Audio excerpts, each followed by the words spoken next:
Hey, Brian. Hi, Gareth. How are you doing today?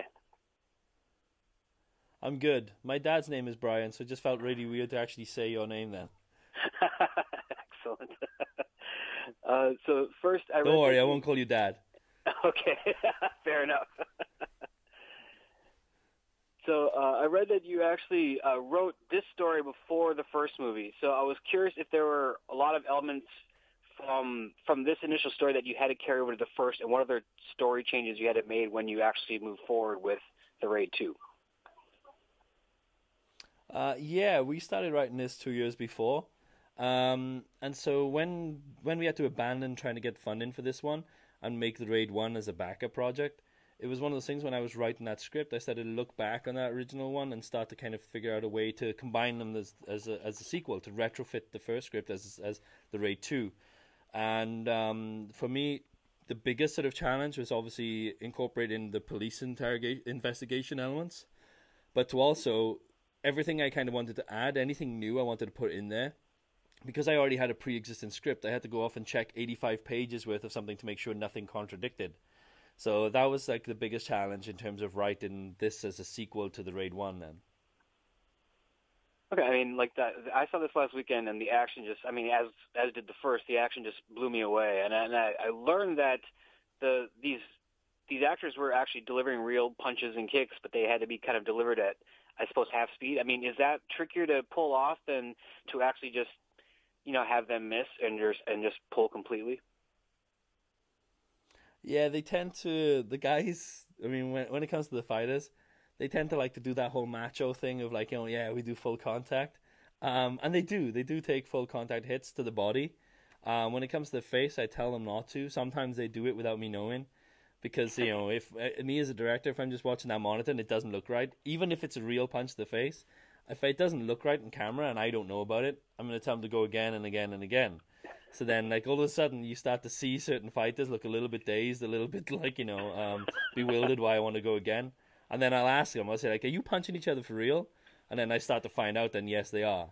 So, but for the body ones, they tend to take. It's kind of like you'll see the full swing really hard, but then they'll sort of do a little snap at the end of the punch, and that takes away some of the power then because you're not pushing through with the punch; you're just snapping back. So Okay. it's kind of like being slapped very very hard. Okay, that makes sense. So, can you talk about some of the new characters you wanted to bring into this? I mean, especially I mean, the Hammer Girl sequence in the train just blew me away. I mean, what was the kind of the inspiration, I guess, for that character in particular, and some of these other new faces that we see along the way? Yeah, I mean, Hammer Girl and Baseball Batman. Yes. They're evidence that I can't come up with good names for characters when it comes to films.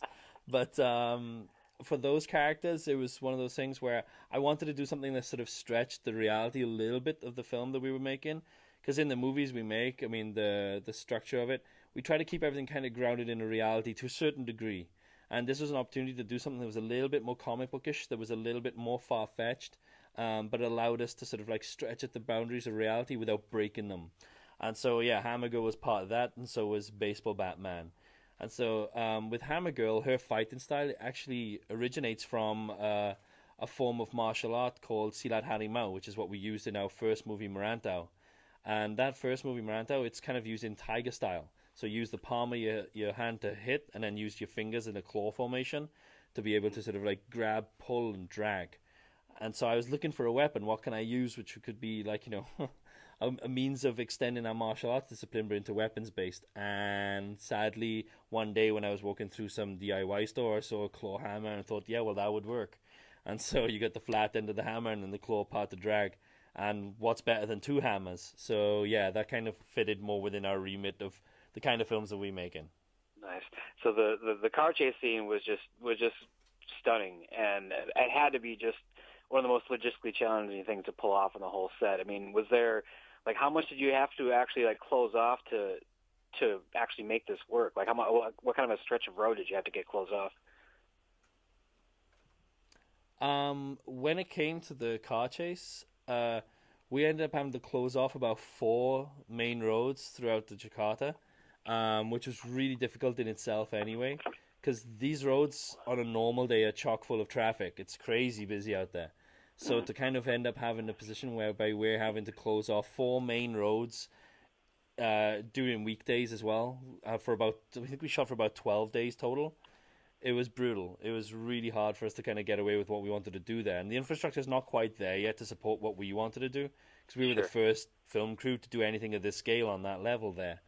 And so even though we would get permissions, we would get permits, location reports, and then police presence and military presence to kind of help us close off the road, we would still end up being in a position where we would lose about 50% of our shooting time every day. So that was difficult. Wow. And then the heat of the location was difficult too, because it was daytime with blistering sun coming down, no shelter anywhere. But what made it easier was that we hired in a Hong Kong stunt team called Bruce Low Stunts to come in and help us execute the stunts we wanted to do with the cars. And so that gave us a certain guarantee then that no matter how many hours we did have per day, the stuff we would get was gold. The stuff we would get, we could use. Mm-hmm. So I was wondering, I read that you're actually kind of working on the Raid 3, and that it will actually kind of merge timelines with the Raid 2. So can you talk a bit about your approach to that, and will they kind of weave in and out of the Raid 2 and Raid 3 storylines? Yeah, when it comes to the Raid 3, I'm not working on it just yet. It's all still in my head right now. So my plan is to kind of start to put pen to paper in about a year or two's time. I'm not going to make it for a while yet. But the general concept is that the Raid 2 is something that sort of started 2 hours after the first film finishes. But in the Raid 3, what I want to do to kind of mess around with the idea of the trilogy a little bit is go back 3 hours before the Raid 2 finishes and then branch off from a sub-story there. So there's an event that happens literally towards the end of the movie, which allows me to kind of branch off and then follow the fallout and the consequences of those actions.